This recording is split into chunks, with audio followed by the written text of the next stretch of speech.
KNUS Denver. Sleep deprived and heavily caffeinated. All right, let's do this then. This is the Jeff and Bill Show. I don't agree with that. They don't always agree, but hey, at least they have coffee. Coffee. And each other. I love you, man. God help us. I want to bless him. We need all the help we can get. Now here's Jeff Hunt and Bill Thorpe. The Jeff and Bill Show on News Talk 710 KNUS.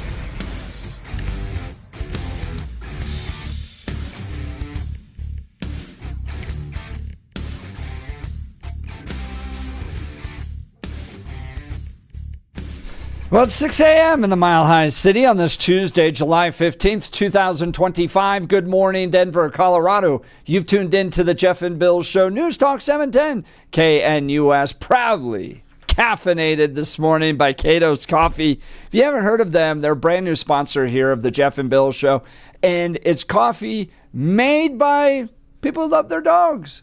And when you purchase, a portion goes back to help animal welfare, so you get to support other dogs while drinking coffee created by people who love dogs. And it's really It's like a good. win-win. And today we got the Peruvian blend. It's really good. That's really good. That's got a different type of finish off of it than the breakfast blend. That's what we did yesterday. And this one is, I don't know. It leans closer to the dark roast taste without being coming over the top, where the breakfast blends will come in a little bit smoother, something that doesn't necessarily announce itself as quickly on your tongue as you're drinking it. This Peruvian blend does have the brightness that you want inside of that coffee as the dark roast hits you pretty well, but it doesn't overpower. It doesn't come in and all of a sudden start taking over the room or taking over your taste buds. It's got a nice bold flavor across the top without being overwhelming. And the one thing that I'm loving about this a lot is that it doesn't finish acidic. Whatever they're doing is the brewing and the process, and especially the fact that we're getting the freeze-dried grounds. We're not talking about you grinding your own beans or nothing. Yeah. We're talking about getting the old Folgers can there, the freeze-dried stuff there on the shelf, and you open it up, and you got that seal there. That's what we're doing. We're rocking here with the freeze-dried stuff, and even that is superior. So I can't imagine what you do if you grind your own beans at home. But the thing for me is that it's the lack of acidity when it finishes off. This is a really clean, nice cup of coffee that I gotta be totally real here. That place you get where it's like milkshakes and they've got that mermaid thing. That's the logo. Yeah, that place. For me, I find that very acidic. That's a mermaid?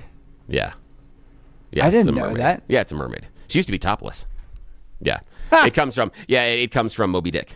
Is where it comes from. Yeah, so that's the reference point. So it's basically their coffee to me is very acidic. I find the finish very sharp, especially on the outside of my tongue. I can feel it a lot, and in the back of my throat. And the only way to keep going, and maybe this is the purpose, is to keep drinking. This finish is clean and smooth, but still has that very forward taste. It doesn't overwhelm you like the heavy dark roasts, but this Peruvian blend is really nice. The breakfast blend is a nice way to start the day. This Peruvian blend, for me, that's a midday, mid-afternoon kind of a thing. Yeah. This is good. Yeah, Tastes this is great. great. Yeah, check them out. Delicious flavor profiles, expertly roasted for a smooth, flavorful experience every time. If coffee's not your thing, try their delicious teas. You can also shop online for merchandise. Find something for your furry friend as well. Upgrade your morning ritual with Cato's Coffee. It's spelled KATOS, KOFFEE.com. KATOSKOFFEE.com. Find something to suit your taste today. If you use the code Jeff and Bill 10 at checkout, you'll get a 10% discount on your order. Jeff and Bill 10 at checkout for a 10% discount. KatosCoffee.com. All right, we've got a busy day today. Let's dive right in. Going to get into the Trump-NATO plan that emerged yesterday. What do you think of Donald Trump and Vladimir Putin? Was it right of Trump to try to thaw the relationship, the absolutely rock-hard, frozen relationship between Joe Biden and Putin, try to thaw it a little bit, and now pivot to allow NATO to buy weapons from the U.S. and deliver them to Ukraine? What do you think of this plan? We'll get into that in the 6 o'clock hour. 7 o'clock hour, Rory O'Neill's going to join us, NBC News national correspondent. Drones and how they're changing warfare We'll get into that with him. 8 o'clock hour, we'll be joined by the general manager of the local IHOP to preview some of their catering items. And then fascinating article in the Free Press that just pushed me into a little research hole yesterday on Denver public libraries. It's called The Death of the Public Library, and how they've essentially become homeless social services programs. They don't do what they're originally intended to do, which is to be a quiet place, to check out a book, and to study.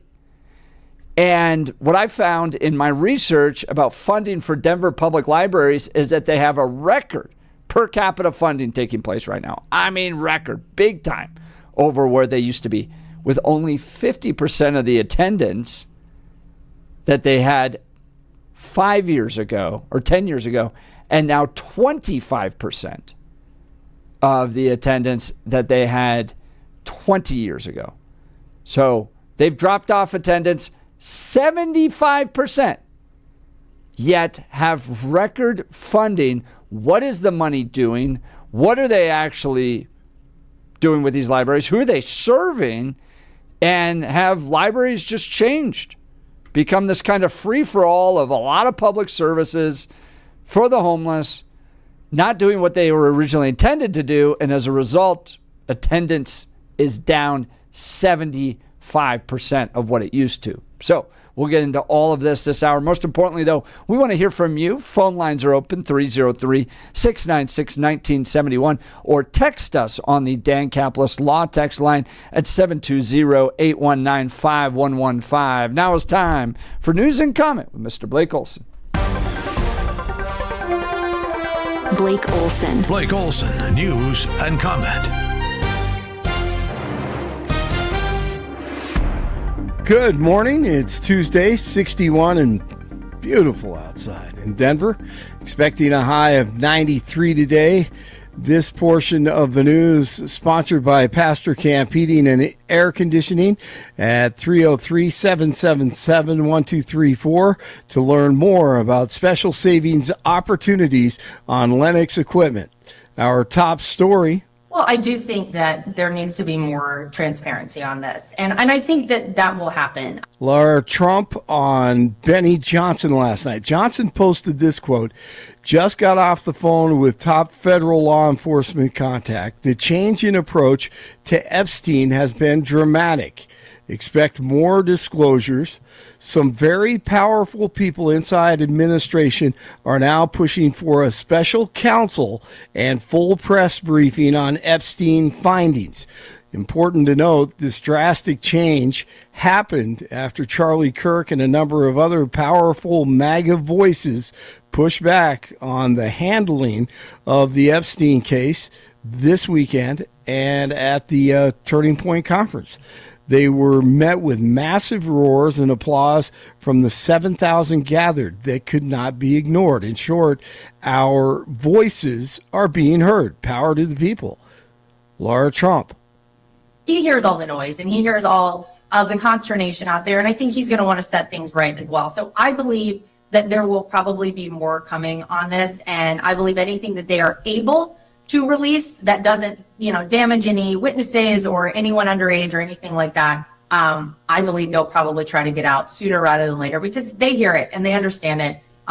So hopefully we see that happen sooner than later. And I guess that would be my advice. But to everybody out there who's all worked up about it, there's no great plot to try to keep this information away that I'm aware of. I do just believe that maybe it's been slow rolled for reasons that hopefully we understand down the line, and I think we're probably going to get more transparency on it very soon.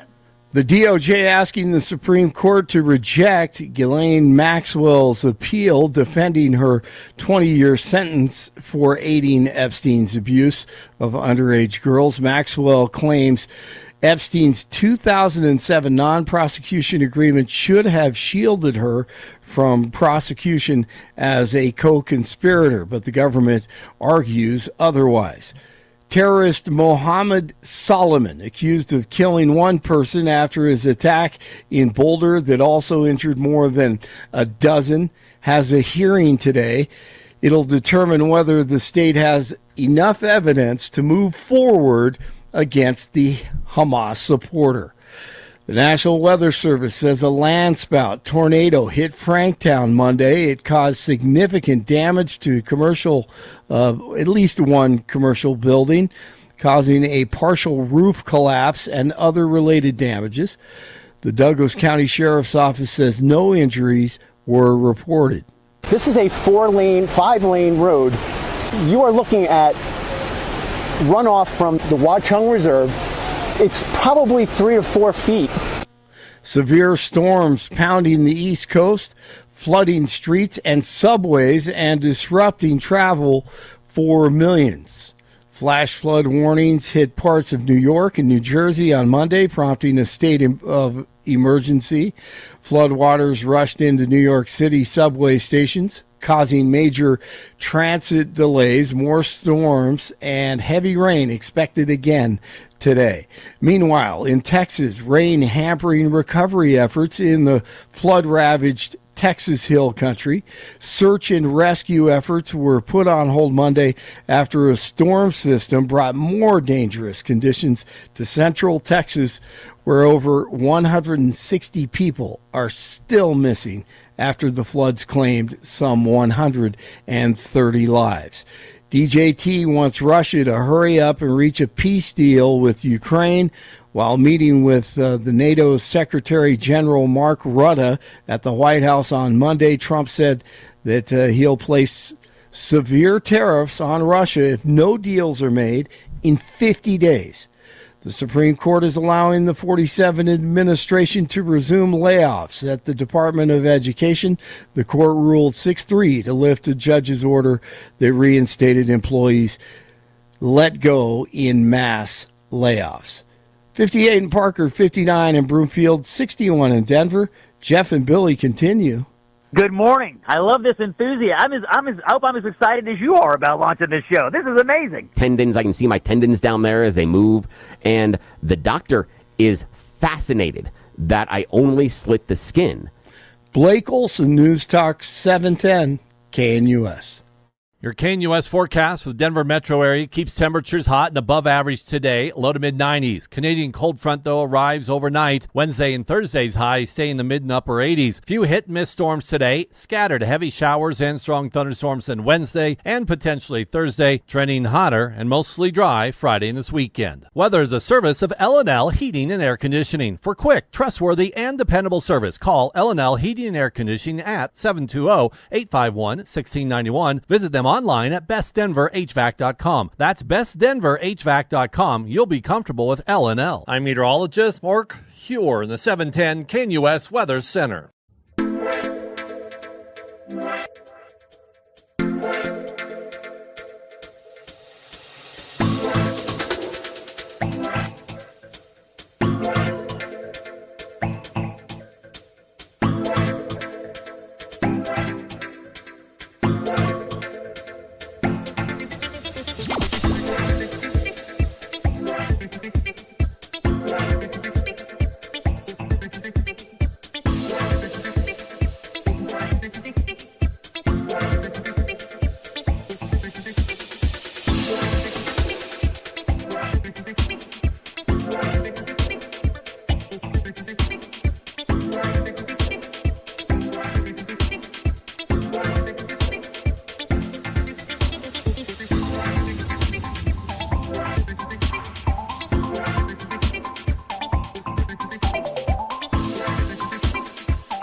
All right, three big decisions coming from the Trump administration with regards to Ukraine. Number one, this happened a few weeks ago, that they're going to unfreeze some of the weapons that were going to be sent to Ukraine. Okay, that was actually last Monday. Trump would lift a pause on U.S. deliveries on air defense missiles and other weapons to Ukraine. So that's number one. Number two has to do with the purchase of American weapons by NATO that will end up in Ukrainian hands. That happened yesterday, along with number 3, the potential for 100% tariffs on anything coming from Russia if Russia doesn't end the war within the next 50 days. Trump calling them very severe tariffs. This marks quite a bit of a change. I've spent time talking with folks that are supportive of American action down in Ukraine, and they were highly critical of Donald Trump and the Zelensky meeting that took place, and then Trump having phone calls and talking directly with Putin. And it seems at this point, Donald Trump's more or less offering that side of the policy debate everything that they'd want. Direct weapons heading to Ukraine, the sale of additional weapons to NATO, strong tariffs, no mess around, 100% tariffs on what's coming from Russia. So my question to you, Bill, and to our listeners is this what you wanted to see from Donald Trump with regards to Ukraine all along? Is this a position that you support? Is this a change that you're happy to see? Are you still critical of Trump trying to thaw the relationship with Russia? Was it kind of a he didn't know what he was getting into type of thing with Vladimir Putin? And or is it, look, things have changed on the ground. Trump's had enough of dealing with Putin, and you're happy to see this type of strong approach against Russia. Mr. Thorpe, I'll give it to you. Well, my number one curiosity at this point is what happened to the phone call that Donald Trump promised could settle this war in 24 hours. In fact, he was making promises that he thought if he was elected, it would be settled before inauguration because Putin likes him so darn much. And he said this could be settled. He said Joe Biden is an idiot and the Biden administration are morons because this could be easily settled with one single phone call by President Donald Trump. So do you think he underestimated Putin? Yes, absolutely. Yes, we outlined that before the election. 110%. Had no idea what he was doing. Yeah. Idea. You think it was no idea that he was doing, or do you think it was a tactic, an approach to try to solve a problem that just ran out of steam and now he's pivoting? No, the tactic and approach was to win an election. He was promising the American voters something that could not be accomplished. I outlined that repeatedly on this show, over and over and over again, between 6 and 10, Monday through Friday, here on 710 KNUS, that the idea of settling this with one phone call, yeah, right. Sell me a bridge in Brooklyn. Yeah, right, as if that's going to happen.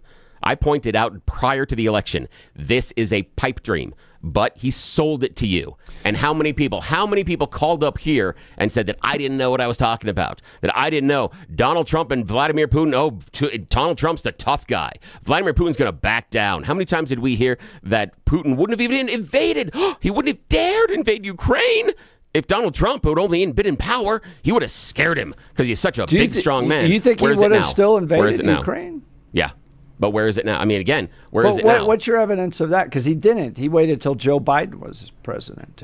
What he waited for was when the relationship of NATO he felt was at its weakest. Also, it takes time and planning in order to invade. And he moved people and was making machinations about wanting that prior to. But understand that Donald Trump recently, and I don't remember where the source was, had talked about the idea that he thinks that maybe Putin wants all of Ukraine. Shock. Oh, my God. Notice my shocked face. It's exactly what I said before the election. Exactly what I said he was looking for. This is all international. And again, I am not putting myself in this. I just listen to the people that I believe are smarter than me on international relationships and dealing with Russia. And they all said Putin is playing Trump. He's lying to him.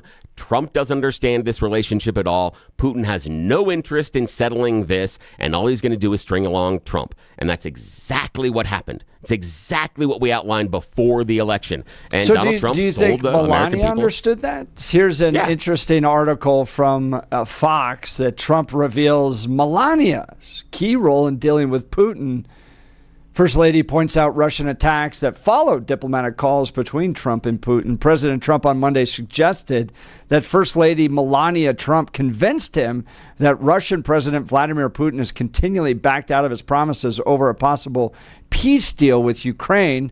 Trump was meeting with NATO secretary when he spoke with reporters about the ongoing war. He explained that his wife pointed out Putin's false promises following Trump's phone calls with the Russian leader amid calls for a deal to end the conflict. I go home. I tell the First Lady, I spoke with Vladimir today. We had a wonderful conversation. She said, oh, really? Another city was just hit, he said.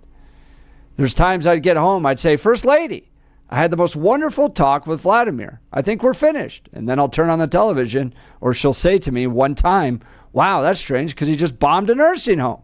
Trump recalled in another conversation. I'd say, what? Moscow has repeatedly attacked Ukraine with drones and missiles following calls between Putin and Trump. Last week, Trump appeared frustrated, saying he wasn't happy with Putin because he's killing a lot of people. What's your take on Melania there? That she's right. And the story doesn't necessarily portray Trump in the best light at all, because what we have in the narrative of that story is that the First Lady is able to connect the dots that the president misses. That somehow the president is unaware of these promises that Putin gives him, and then he goes back on them. And then he promises peace, and then he goes back on them. That it takes the First Lady to point out to him that, hey, maybe if you keep putting your hand on that stove, it's hot. And that's why you keep getting burned. Maybe you don't go back and touch the stove again. Do you think it's that, or do you think it's the fact that she's from Slovenia? I think it's part of it is Slovenia, but the other part is that she's paying attention. Donald Trump, I believe Donald Trump felt that he had this great relationship with Putin, and they were best buds, and Putin would do stuff for Donald Trump that he wouldn't for anybody else. And I believe he bought into all the BS that Putin had been feeding him. And despite even people in the intelligence community around him telling him, President Trump, he's feeding you a line of crap, and he's not following through on all these things, and he's not doing X or Y or Z. And finally, the weird thing is Donald Trump is back to, let's see, there was a guy. Oh, yeah, Joe Biden's policies. That's it. He's back to Biden's policies. The idea of... Do you think that's right? Yes. Biden's policies was not arms. Talking at all. He's sending arms. Russia. He's sending arms. He's put down a deadline.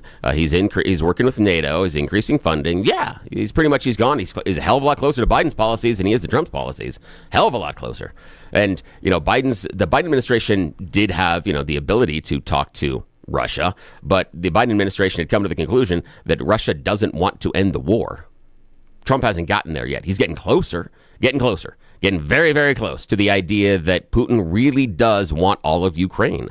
And unless you do something to punish him, there's nothing that's going to stop him. In fact, I saw the, who was it? One of the Russian intelligence ministers yesterday celebrating the 50-day window for tariffs.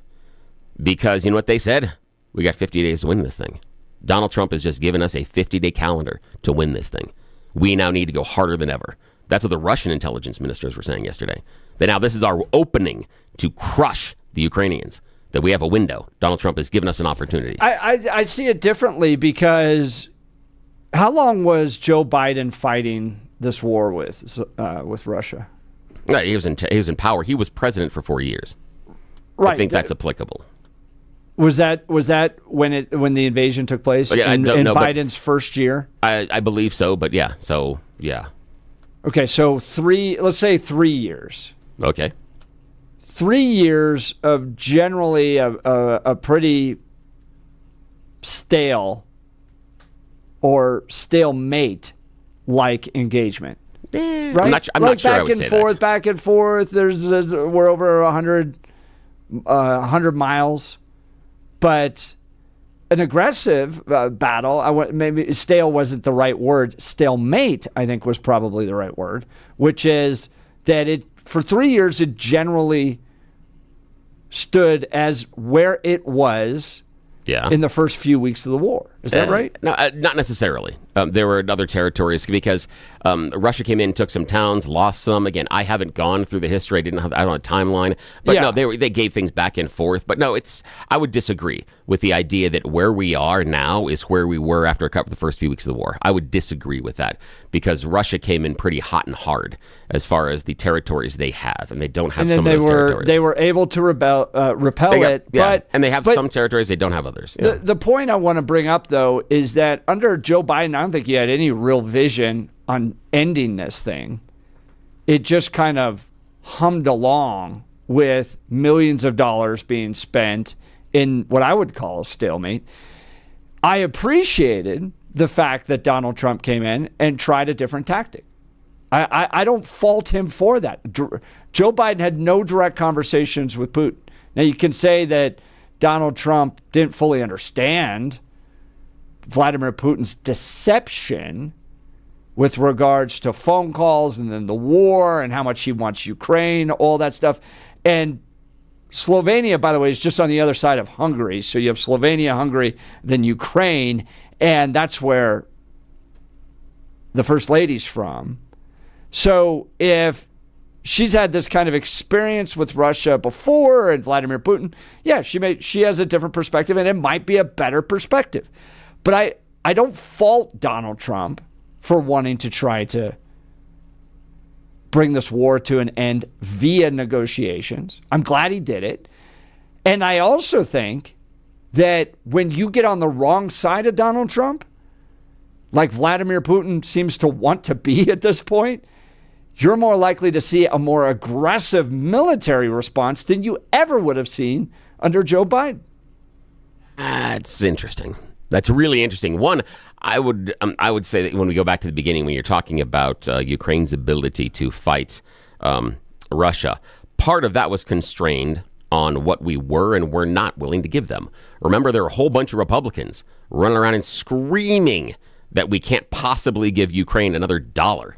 That hurt their ability to prosecute the war. If we would have just given them the blank check, I submit this war would look very, very, very different. There are times in which Ukraine has been screaming for more air defense, begging for more defensive missiles, begging for ammo and guns. If they had the supplies they needed, I believe that this could be a different situation. The other part, though, that I disagree with is the idea of somewhat of a negotiation, that this was, I'm glad he tried it. Everybody who is in the know had been saying since before the election, Putin doesn't want to end this. At this point, he has no reason to end this. There is no push for him to end this at all. And so Donald Trump made a couple of phone calls and nothing. So this was entirely predictable.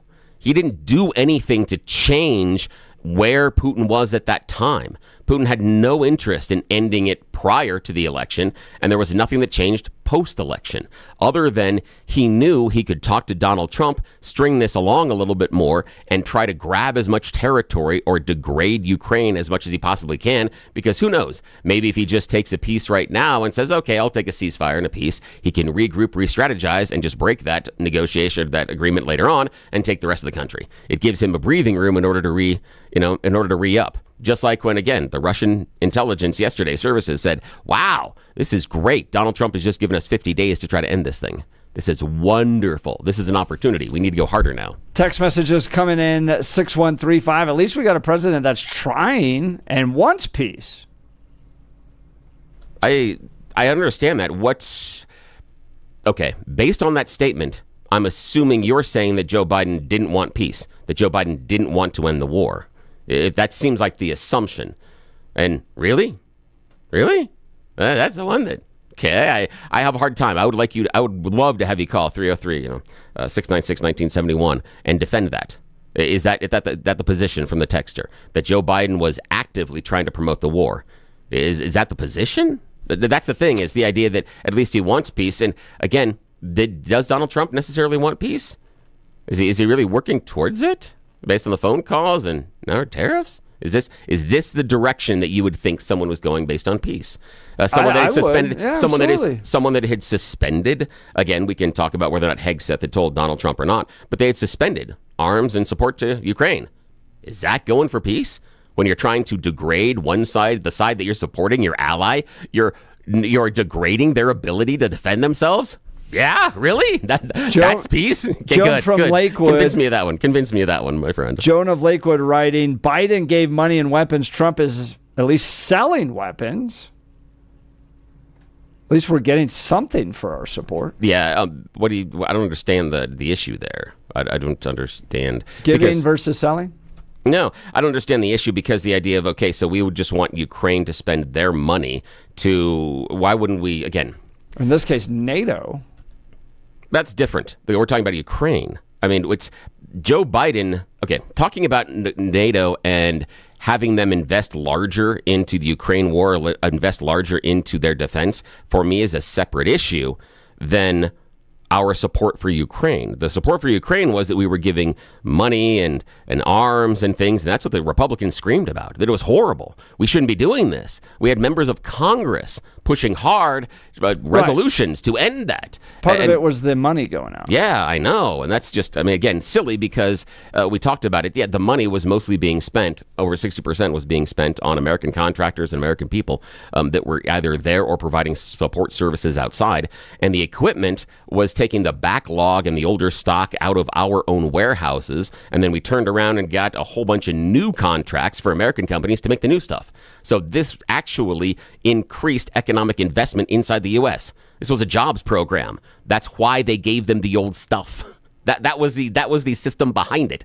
It wasn't just like, hey, look at these new things we have. They're like, no, we got to clean this stuff out. We give it to Ukraine. Ukraine gets to use it, and we go buy the new stuff. And all the American defense contractors get paid fat. It's basically what it was. Text message, Bill, Trump tried peace, but can't let Ukraine go down.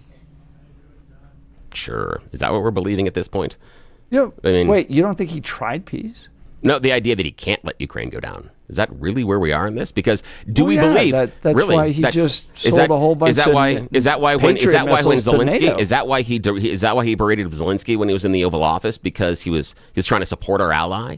He didn't want Ukraine to go down. How did he treat Zelensky? When he came into office, how did he treat Ukraine? Who was he more cozy with? Whose side did he basically shore up? He shored up Putin's side, not Ukraine's side when he started off in this thing. Oh, absolutely he did. Shore up absolutely Putin's he did. Side. You can absolutely I think you can easily say that Trump was critical of Zelensky and Ukraine, but to say he shored up Putin's side. Yes, he did. He gave all the space for Putin and having to understand what Putin wanted. And remember, Hegseth came out there and basically sold a bunch of defensive Patriot missiles to Ukraine.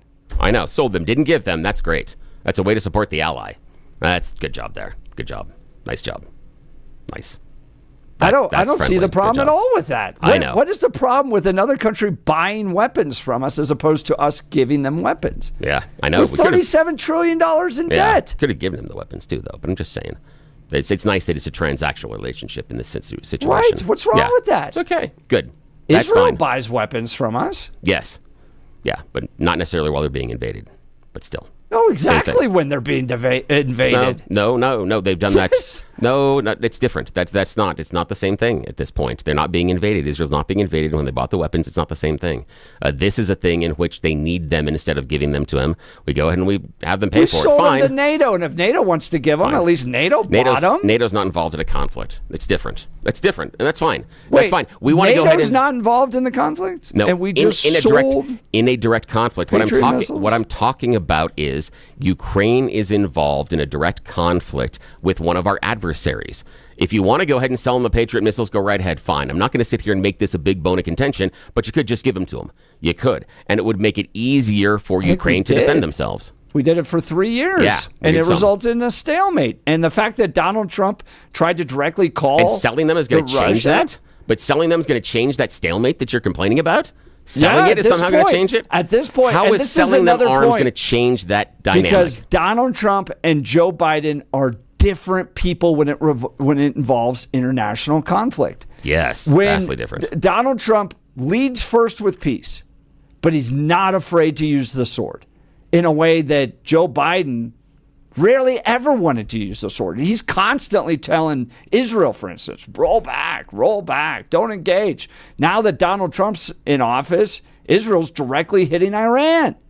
So Donald Trump leads with peace, but is not afraid to use the sword. Joe Biden is happy to just give our weapons away, has no plan to solve anything, and then when we have to engage in conflict, he oftentimes backs up. No, don't do it. Don't do it. I disagree.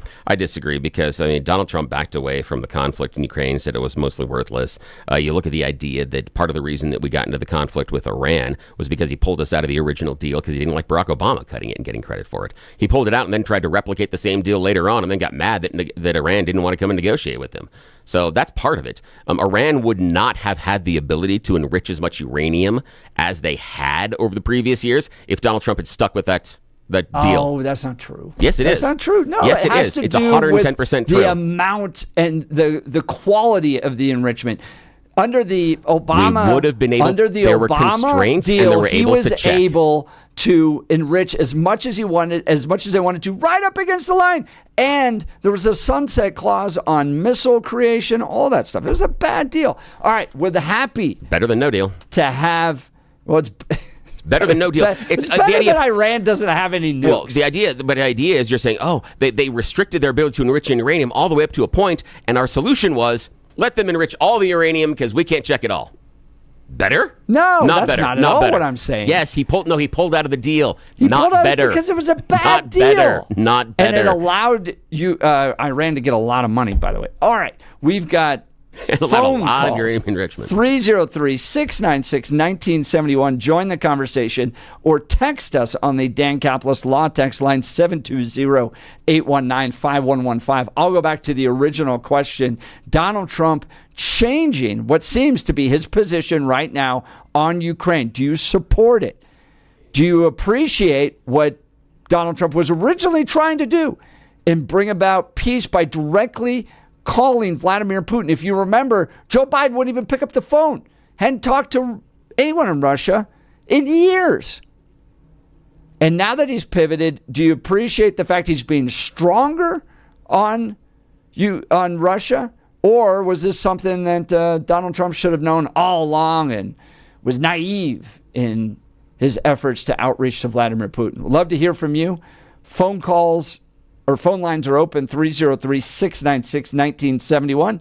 Text us on the Dan Caplis Law text line at 720-819-5115. All right, let's talk advanced hair restoration. Everyone always asks, what makes advanced hair restoration different? Allow me to share, and along with some details on, get this, their once-a-year summer savings event. First off, Advanced Hair stands by the results. Their before and afters are second to none. With Advanced Hair, your own natural hair is guaranteed to grow. Secondly, Advanced Hair combines top-rated physicians with modern technology, creating a concierge quality experience that's hard to find elsewhere.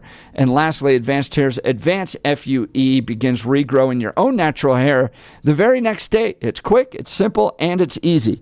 Now, if you have a flexible schedule this summer and you've been waiting for that special savings opportunity, well, it's here. Advanced Hair's Summer Savings Event will get you the most hair for your dollar. It's their best offer ever.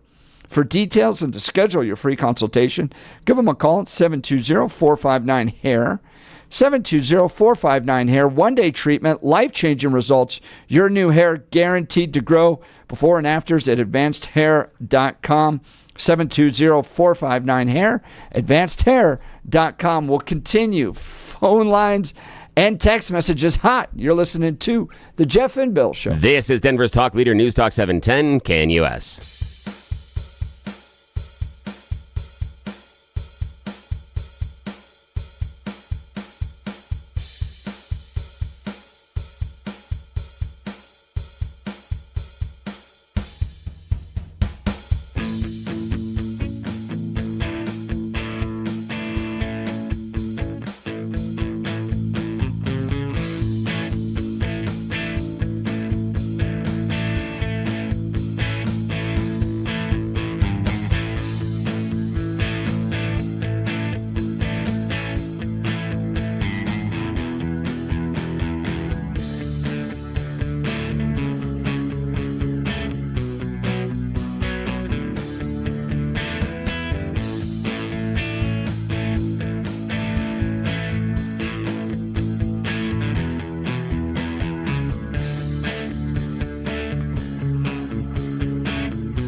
Well, the text messages are exactly as you would imagine on both sides of this issue, from Bill, you rock, to Bill, you don't know what you're talking about.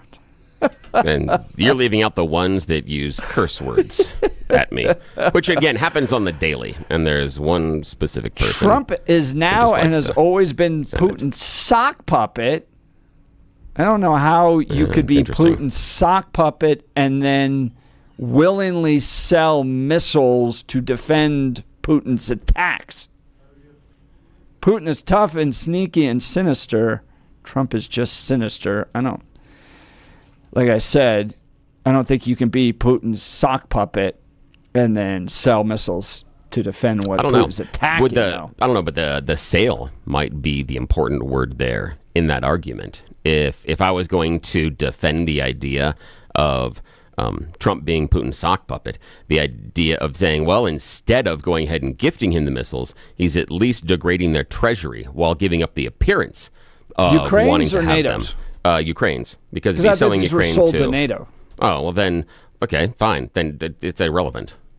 That's irrelevant. No, I think that's totally relevant. No, it's completely irrelevant. Because if NATO is going to give them, and I'm not sure if they're giving them or selling them to Ukraine, but I know he's not selling them to Ukraine, he's selling them to NATO. Okay. See, it seems like a totally different... See, I thought you said during the last break that he was selling them to Ukraine. That's totally different. That will be degrading the treasure. That's what I thought you had said last time. Because I knew he was selling weapons to NATO, but I thought you also said that he was selling weapons to Ukraine. And that's where I was going off the premise last segment, was that I thought you said that one. So I misunderstood, and I apologize on that one. But again, I don't think that him selling the weapons to NATO is necessarily applicable to what's going on inside of Russia and Ukraine and our support of Ukraine. I think that is the issue of, well, look at how we have been behaving inside of Ukraine, and look at how we've been behaving with NATO, and we're trying to get them to invest more in defense. And that is a positive that Donald Trump has been able to get out of Ukraine with this one, for them to invest more in the defense. But he's not the only reason that NATO has come back together and deciding to invest in defense. The Biden administration gets some credit on that as well. I wouldn't give them the lion's share of credit, but they have some of the credit as well as far as putting the relationships back together. Question to you. Yeah. When and if, let me start with if first more than when. If this thing goes totally south, to the point of, can you define this thing? What this thing? The Russian-Ukraine conflict. Okay. If that thing goes totally south, and you result in direct U.S. engagement, who do you think would be better via the presidency to manage that? Donald Trump or Joe Biden? Depends on the cabinet. And that's it, because the president, I don't want the president managing the war. I want the president to be delegating it to the people that do the war fighting. And I want them to manage the war. And if I had to look at who wanted to manage a war, I would have a bit more trust in the cabinet that Biden put together than the Trump cabinet, in part because who we have is SecDef. There's a command and control issue that I have with who's he's placed in certain areas that I'm not certain that you're always going to be listening to the people that have done the hard work inside of the room. And that's what I would worry about. But let's just talk about this. What does it say? What would it say if this thing goes sideways under Trump, who promised peace based on a single phone call and a good relationship with Putin, and he's now the president that might have to make the choice to put American boots on the ground, or get American fighter jets involved, or get American soldiers involved. What does think that say? It goes back to what I said originally: is that Trump leads with peace, but is not afraid to use the sword. And as I've seen in other conflicts, whether places like the Middle East or China, or we're obviously not fighting a war with China, but we're engaging with them via diplomacy. What I've seen from the Trump administration is a far greater ability to want to actually win something and unleash the power to win something than I saw with Joe Biden, which is this constant dance around, gosh, I sure hope we don't offend somebody else's feelings, especially in the Middle East, Whereas with Trump, you've just allowed Israel to take out its enemies at a level that you never saw under the Biden administration. So if it came down to direct engagement, I absolutely would support Trump being in that position much more than I would Joe Biden. All right. Yeah. It's strange how we've gone 180 degrees away from Trump is so strong and scary that nobody would dare do a war. Now to the fact that, well, Trump's the best one to do the war. It's weird how we've gotten there. No, I don't see him as anywhere different. I'll keep going back to what I originally said. Trump leads with peace, but is not afraid to use the sword. Whereas with Biden, who the hell know what you got? You just got this kind of patchwork of international engagement that had no real vision, no real victory at the end of it. So we got to get to You Choose the News. Appreciate everybody's text messages on this. You're listening to The Jeff and Bill Show. This is Denver's Talk Leader News Talk 710 KNUS.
Well, it's been a hot, spicy morning, and it's always fun to take some time to do a little bit of levity to bring us back to the center with You Choose the News.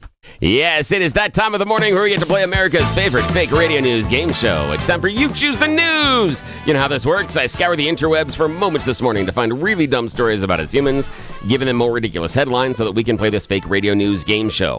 Why would we do this? Because those in charge do not wake up until 7 o'clock, so we are going to take full advantage of being left unsupervised. And as always, this is a giant secret. Don't tell anybody, or we're going to get in trouble. Well, maybe that'll encourage you, but okay, anyway.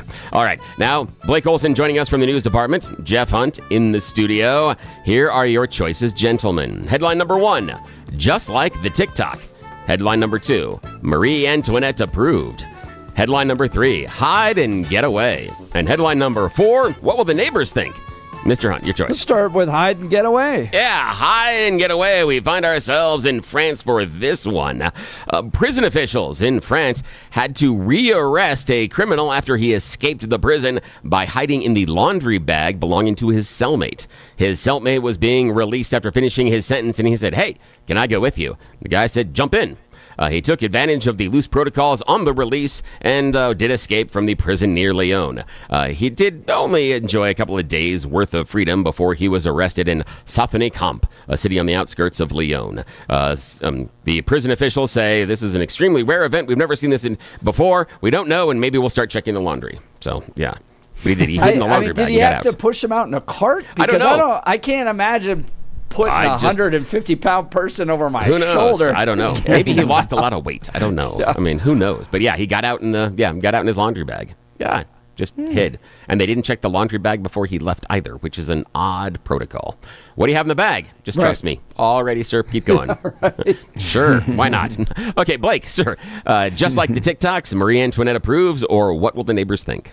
What will the neighbors think? Yeah, what will the neighbors think? People across the United Kingdom are dealing with a huge heat wave. Now, this is unusual because not a lot of the houses there have indoor swamp coolers or air conditioning. No, so they are they don't. suffering through this heat wave. But here comes Dr. Ben Roberts at Loughborough University to give them a way to cool the house during the day, as long as you're okay with the neighbors talking about you.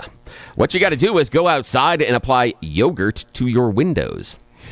Really? Yeah, it sounds weird, but he has found through studies that applying yogurt to your windows can decrease the temperature inside of your house up to 7 degrees Fahrenheit or 3.5 degrees Celsius.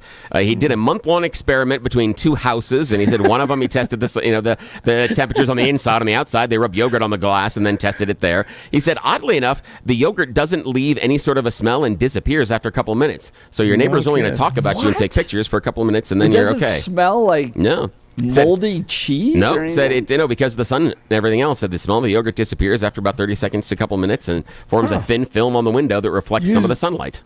Use blueberry. That's probably much the better. best. Yes. Or actually, you should use that strawberry banana because that flavor sucks. Yeah, That's awful. That is the worst flavor. That's the worst flavor of yogurt. Yes. Awful. Strawberry banana is awful. It's just horrible. no flavor? Ugh. Oh, that's even worse, but still, that's at least you can add stuff to it. No, there's nothing you can do to save the strawberry flavors. banana. Strawberry banana's great. Strawberry Bill is and I, awful. you and I would debate the color of the It's sky. the worst flavor of yogurt. Okay, Jeff No Hunt. flavor tastes like vanilla. Just I like it. the TikToks, or Marie Antoinette approves. TikToks. Just like the TikToks, a group of chimpanzees in Zambia are now falling under the influencers, just like on TikToks. This happened 15 years ago. A female chimpanzee recently stuck a blade of grass over one of her ears. It became a fashion trend. Now there's a new fashion trend. They're doing the blade of grass in the ear thing, but also putting the blades of grass in their butts. And they're walking around with the butt grass. Yes. And it seems to have caught on in just a couple of weeks in one specific group of chimpanzees. Yes, just like the TikToks, chimps will do dumb stuff by watching other people do it. Back to you, sir. That's the end of it. Great way to end that hour. You're listening to Jeff and Bill. KNUS.